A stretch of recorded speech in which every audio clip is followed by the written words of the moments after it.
ఏంటక్కో ముసుగేసుకొని వచ్చావంటున్నావా? ముసుగేసుకొని రాక తప్పలేదండి. ఎందుకంటే రోజు రోజు రాను రాను ఎవరి నోట్లో నుంచి ఏ మాట వినాలో భయమేస్తుందనమాట. అందుకే ఒంటి నిండుగా చీరతో కప్పేసుకోవాలి, చిన్నీతో చుట్టేసుకొని బయటికి రావాలి. అదే కదా చెప్పింది శివాజీ గారు. ఏం చెప్పారు? కొంచెం బయటకు వచ్చేటప్పుడు ఒంటి నిండుగా బట్టలు కప్పుకొని రా అమ్మా అన్నారు.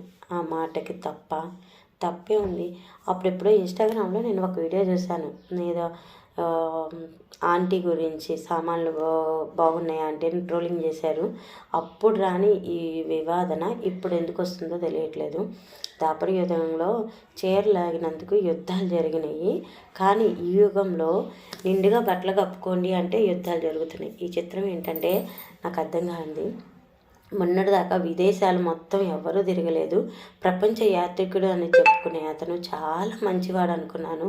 కానీ అతను ఒక్క వీడియో నేను గురువుగా భావించే గరికపాటి సత్యనారాయణ గారి మాటల్ని ట్రోల్ చేసి చాలా చెత్తగా మాట్లాడారు. నాకైతే నిజంగా నిన్నే నేను ఆ వీడియో చూశాను. అంత చెత్తగా మాట్లాడటానికి నోరెలా వచ్చింది నాకైతే అర్థం కావట్లేదు. ఆయన ఎంత గొప్పవారు, గరికపాటి గారు ఎంత గొప్ప మాటలు చెప్తారు. నేను ప్రతిరోజు స్టేటస్లు పెడుతూనే ఉంటాను. గరికపాటి మాటలకి ఇన్స్పైర్ అయ్యి నాలో ఓర్పు సహనాన్ని తెచ్చిందే గరికపాటి గారు. అలాంటి వ్యక్తి గురించి ఎంత అసహ్యంగా వీడియో పెట్టారే. అసలు పబ్లిక్లో అసలు ఎట్లా ట్రోలింగ్ జరుగుతున్నాయి. మీరు కనుక ఇండియా వస్తే ఆడోళ్ళలో ఉన్న అపర ఖాళీని చూస్తారు, రుద్ర ఖాళీని చూస్తారు. అమ్మవారిని అయితే బయటికి తెప్పించేశారు.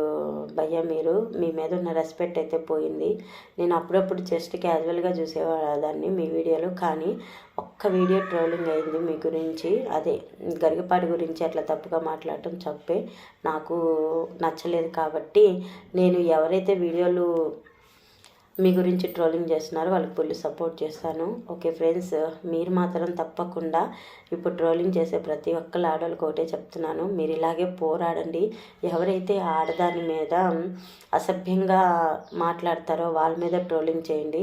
మంచిగా చెప్పిన మాటల్ని చెడుగా భావనలోకి తీసుకెళ్ళేది వాళ్ళ మీద ట్రోలింగ్ చేయండి. సో అందుకే చిన్న వీడియోతో వచ్చాను అనమాట మీ ముందుకు. Bye friends.